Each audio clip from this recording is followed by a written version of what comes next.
Advice भेज दी है कि असेंबलियां डिसॉल्व करें। स्पीकर साहब ने गैर आईनी काम किया, नेशनल असेंबली में धरना देंगे। करप्ट लोग पैसे की बोरियों से लोगों को खरीद के इस मुल्क की तकदीर का फैसला ना करें। किसी भी जगह मैंने कभी ये प्रेसिडेंट नहीं देखा कि कोई डिप्लोमेटिक लेवल्स को एक पॉलिटिकल टूल की तरह इस्तेमाल करता है। आज का जो फैसला है स्पीकर का वो हतमी है, उसको किसी अदालत में चैलेंज नहीं किया जा सकता। इमरान खान ने अपने आप को एक्सपोज कर चुका है। अवाम फैसला करे कि वो किसको चाहती है। नमस्कार, मैं रीमा प्रसाद। इस वक्त आप देख रहे हैं बारूद, और बारूद में आज एक बार फिर से हम बात करेंगे पाकिस्तान की। पाकिस्तान के नेशनल असेंबली में हुए सियासी धमाके की इस वक्त हम बात कर रहे हैं। इमरान खान ने अपना आखिरकार सरप्राइज बम फोड़ ही दिया सबके सामने, और पाकिस्तानी संसद को भंग करने की सिफारिश पर उधर अविश्वास प्रस्ताव पर वोटिंग का इंतजार कर रहे विपक्ष को भी करारा झटका लगा और डिप्टी स्पीकर ने अविश्वास प्रस्ताव को ही खारिज कर दिया। अब सबकी निगाहें सुप्रीम कोर्ट पर टिकी हुई है, जहां विपक्ष की याचिका पर अब कल सुनवाई होनी है। यानी आज सुनवाई नहीं होगी तो ये इंतजार अब बढ़ता ही जा रहा है विपक्ष का।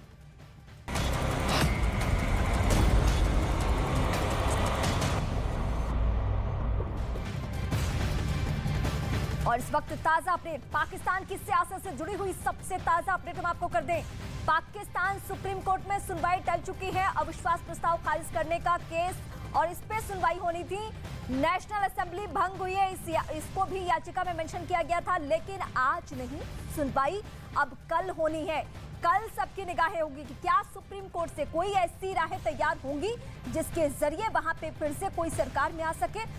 इमरान खान मौजूदा वक्त में कार्यवाहक पीएम के तौर पे हैं, क्योंकि नेशनल असेंबली भंग है।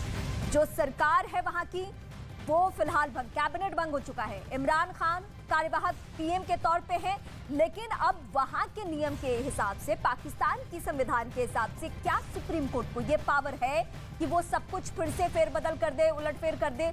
क्या उसके फैसले से ऐसा संभव है?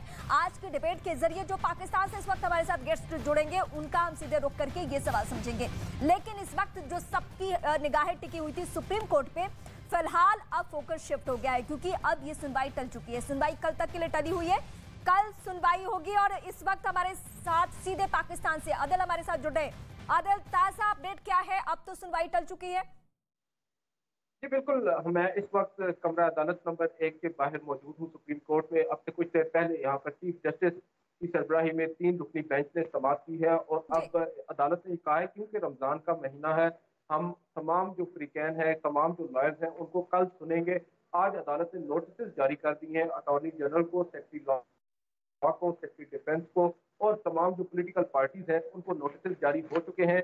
और कल अटॉर्नी जनरल को ये डायरेक्शन दी है, ये हिदायत दी है सुप्रीम कोर्ट ने कि आप कल जो रूलिंग है आज डिप्टी स्पीकर की नेशनल असेंबली के अंदर, उसको भी यहाँ पर सुप्रीम कोर्ट में पेश करें। उसके अलावा भी सुप्रीम कोर्ट ने आज काफी डायरेक्शन दी है। अदालत ने आज इनको कहा है तमाम फ्रीकैन को पुरअमन रहने के लिए उन्हें हिदायत जारी की है, और साथ साथ ये भी कहा है कि किसी भी तरह की कोई हंगामा साजी जो है वो यहाँ पर नहीं होनी चाहिए। फिलहाल बहुत शुक्रिया। अभी इस खबर पे आप नजर बनाए रखिए, वक्त वक्त पे आपका रुख करेंगे, क्योंकि पाकिस्तान में आने वाला हर घंटा, गुजरता हुआ हर घंटा बहुत मायने रखता है इस लिहाज से, क्योंकि वहां बहुत सियासी हलचल है, बहुत सियासी उठापटक है। लेकिन इस वक्त अब बारूद में कौन कौन गेस्ट हमारे साथ जुड़ रहे हैं, उनका सबसे पहले हम आपसे परिचय करवाते हैं, उसके बाद एक एक करके सवाल जवाब का सिलसिला हम आगे बढ़ाएंगे। तो सबसे पहले इरशाद अहमद खान पीएमएल के नेता, अब्दुल समद याकूब पीटीआई के नेता, कर्नल RSN सिंह जो कि रक्षा विशेषज्ञ हैं, भारत से इस वक्त हमारे साथ जुड़ रहे हैं, अपराजिता सारंगी बीजेपी की लीडर कुछ देर में हमारे साथ होंगी, नीलम इरशाद शेख जो कि पीटीआई की लीडर हैं। ये तमाम गेस्ट आप सभी का स्वागत है। और सबसे पहले RSN सिंह इस वक्त हमारे साथ रक्षा विशेषज्ञ जुड़े हुए हैं। पाकिस्तान की हलचल पे सर इस वक्त आपकी क्या पहली प्रतिक्रिया होगी, जो कुछ आप देख रहे हैं? क्योंकि कहा यह जा रहा था कि सेना और सरकार की टकराव है, लेकिन यह टकराव इस तरीके से कि अब वहां इमरान खान महज कार्यवाहक पीएम बन के रह गए हैं। इमरान खान देखिए वो अपनी राजनीतिक खेल खेल रहे हैं जी। फौज जो है वो सियासती खेल खेलेगी, तो अब जो मुकाबला होगा वो राजनीति और असली में जो सियासत जिसके हाथ में है फौज के बीच में, वो किस तरीके से आगे उसका क्या स्वरूप होता है वो बड़ा मतलब रोचक होगा। लेकिन मैं इतना बता दूं कि इमरान खान का एक मान लीजिए मैं एक उस सूरत में कि सुप्रीम कोर्ट जायज़ ठहराता है चुनाव का, 3 महीने इनका कार्यवाहक प्रधानमंत्री बने रहना पाकिस्तान में मुश्किल है। जितना हम लोग समझते हैं पाकिस्तान को, वो नहीं होने वाला है। जब ये बिल्कुल मतलब एक नॉर्मल प्रधानमंत्री थे तब तो इतनी इनकी मुश्किलें थी, तकलीफें थी फौज को लेके, और अब जब ये कार्यवाहक बनेंगे तो मैं कह रही थी सर कि गुजरता हुआ हर घंटा बहुत सस्पेंस लिए हुए है, वहां कुछ भी हो रहा है। मैं आपके पास आऊंगी, पूरे डिबेट में हम आपके जरिए समझेंगे क्या कुछ चल रहा है, लेकिन हम सीधे पाकिस्तान का इस वक्त रुख करेंगे क्योंकि अब्दुल समद याकूब जो कि पीटीआई के लीडर हैं वो इस वक्त हमारे साथ जुड़ रहे हैं। कुछ लोग कह रहे हैं कि तुरुप का पत्ता है ये, कुछ लोग कह रहे हैं ट्रम्प कार्ड है ये इमरान खान का, लेकिन परेशानियां तो इमरान खान की बड़ी है क्योंकि अब पीएम नहीं कार्यवाहक पीएम हो चुके हैं इमरान खान। या कुछ कर्नल साहब को मैं पहले थोड़ा सा एक्सप्लेन कर दूं कि कॉन्स्टिट्यूशनली प्राइम मिनिस्टर इस सूरत में 14 डेज के लिए यानी कि 14 रोज के लिए वो प्राइम मिनिस्टर रह सकते हैं। अल्टीमेटली हमारे कॉन्स्टिट्यूशन के मुताबिक लीडर ऑफ द ऑपोजिशन और जो प्राइम मिनिस्टर है उसके कंसेंसस से जो केयर टेकर प्राइम मिनिस्टर होगा वो आएगा, और अगर वो दोनों के दरमियान में कंसेंसस नहीं हो सकता तो फिर वो रेफर कर दिया जाता है इलेक्शन कमीशन को। तो लिहाजा अभी ये 40 डेज के लिए तो प्राइम मिनिस्टर ये रहेंगे, 3 महीने के लिए नहीं होंगे। और दूसरी बात ये कि दूसरा सवाल थोड़ा सा मुझे आप बताइएगा ताकि मैं उसको रिस्पॉन्ड कर सकूं, मेरे माइंड से सब में निकल गया उसको। नहीं, मेरा सवाल ये था कि आप लोगों की कोशिश पूरी की पूरी ये थी कि इस तरीके से कदम उठाया जाए कि कुर्सी ना जाए, कुर्सी इनडायरेक्टली जा ही चुकी है। अच्छा नहीं देखिए, जो जहां तक कुर्सी का मामला है वो मैं आपको बड़ा वाज़ेह कर दूं कि सूरत हाल ये थी कि हमें तमाम स्टेक होल्डर्स के लिए जो सबसे बेस्ट ऑप्शन थी सो फार वो ये थी कि अगर जो अभी हमने अडॉप्ट की, क्योंकि जब तक वो मोशन थी टेबल थी, जब तक वो नेशनल असम्बली में थी और वोट नहीं हो जाते तो उस वक्त तक तो हम असम्बली डिसॉल्व नहीं कर सकते थे।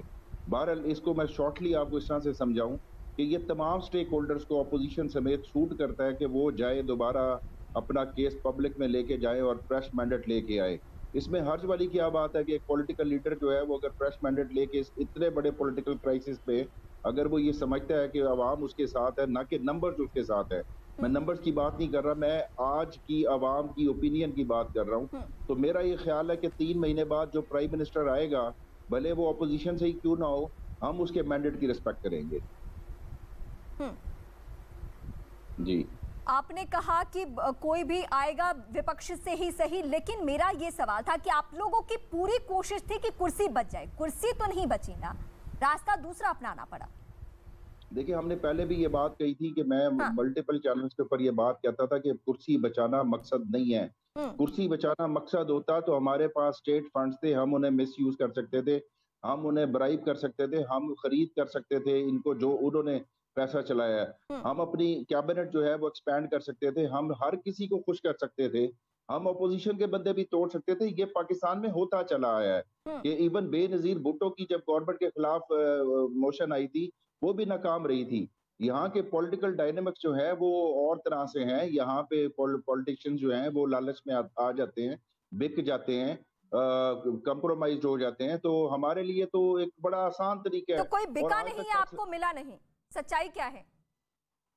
सच्चाई ये है, देखें बिल्कुल यानी कि बिल्कुल ऑनेस्टली कर्नल साहब तो बहुत सारी चीजों को समझते हैं। मैं उनको भी इस बात का अंदाजा है कि जब जो गवर्नमेंट जो इनकम्बेंट गवर्नमेंट होती है उसके पास देने के लिए बहुत कुछ होता है, वो डेवलपमेंट फंड्स दे सकती है, वो बहुत कुछ दे सकती है जिससे वो अपने नंबर जो है वो इंटैक्ट रखे।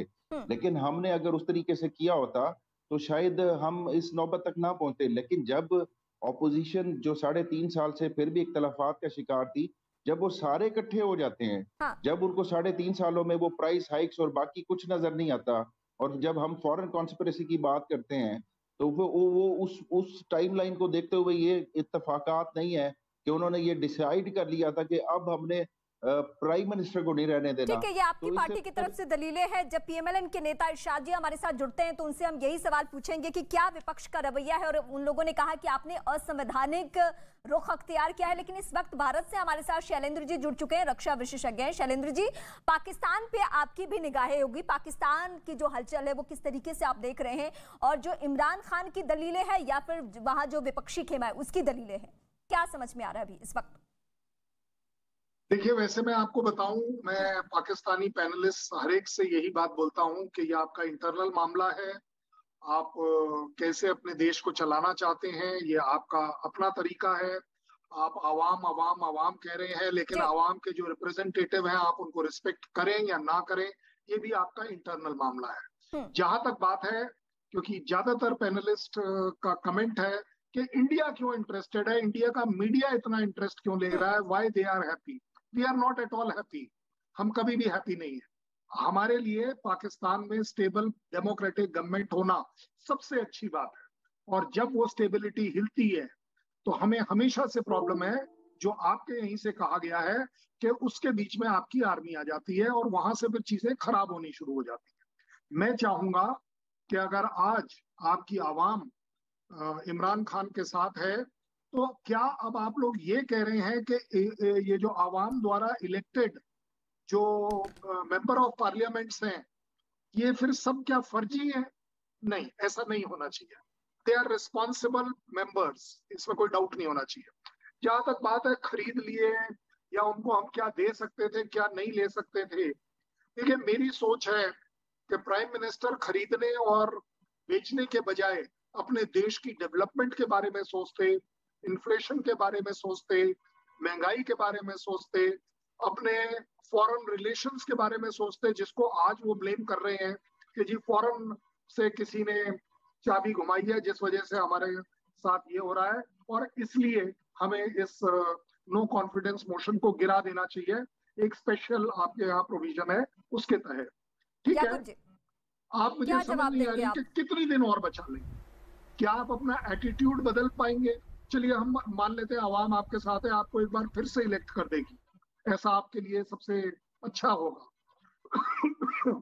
क्या आपके पास 4 साल में दिखाने, बोलने, क्लेम करने के लिए कोई एक बात है कि यस हमने ये अपने देश के लिए किया, हमने FATF से अपने आप को बाहर निकाला, हमने US के साथ रिलेशन कुछ अच्छे कर लिए, हमने शायद रशिया के साथ एक नया रिलेशन कर लिया, हमारे चाइना का CPEC में पैसा आ गया और हमने बहुत कोई प्रोग्रेस कर ली।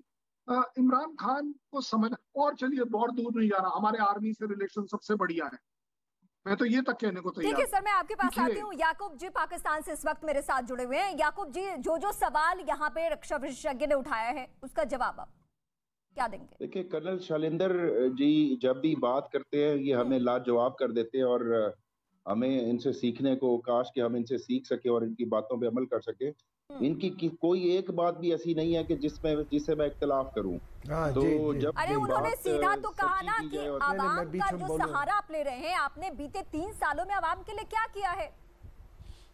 ये सवाल तो विपक्षी भी पूछ रहे हैं, पाकिस्तानी भी पूछ रहे हैं और हम भी पूछ रहे हैं। देखिए, ये जो आवाम के लिए जब आप कुछ करते हैं या नहीं करते, आपकी परफॉर्मेंस या उसका मेरिट का जो फैसला है, वो जब आप आवाम के पास दोबारा जाते हैं, वो आवाम ये बात डिसाइड करती है। वो मेरी ओपिनियन या आपकी ओपिनियन या उसके ऊपर तो वो नहीं होता, वो तो आवाम ने डिसाइड करना है कि हमें उन्हें हमारी परफॉर्मेंस कैसी लगी। अगर वो हमारे से मुतमईन है, हमें री इलेक्ट करेंगे।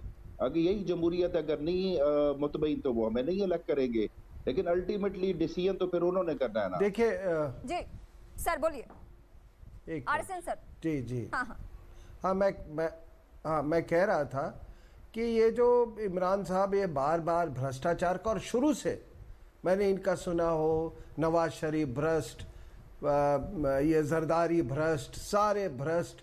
ठीक है, आप सबसे ईमानदार आदमी हैं, तो ये बताइए कि राजनीतिक क्षेत्र में सभी भ्रष्ट हैं, तो कुछ लोग तो सेना में भी भ्रष्ट होंगे ना, उनका नाम क्यों नहीं आप लेते कभी? सबको पूरी दुनिया जानती है कि सियासत की डोर किसके हाथ में है। तो ये भ्रष्टाचार वाली बात कुछ वो गले नहीं उतरती है। ये हर स्पीच में उनका वो भ्रष्ट, वो भ्रष्ट, वो भ्रष्ट, सभी भ्रष्ट। तो आपके जब पूरी ऐसे थोड़ी होता है देश में, जब देश का नैतिक पतन होता है तो पूरे लोगों का पतन होता है, एक कोई खास वर्ग का नहीं होता है, वो चाहे हिंदुस्तान हो या पाकिस्तान हो। तो उनको थोड़ी यह हिम्मत ये भी होनी चाहिए। दूसरी बात कि देखिए, चुनाव तो दोनों सूरत में होते हैं। अगर वोट ऑफ कॉन्फिडेंस हो जाता तो भी मैं इतना जानता हूं कि कोई ऑल्टरनेट लीडर नहीं पैदा होता, लेकिन यही था कि तब शायद सहानुभूति ऑपोजिशन के साथ होती, वो ऐसा समझते हैं। ठीक है सर,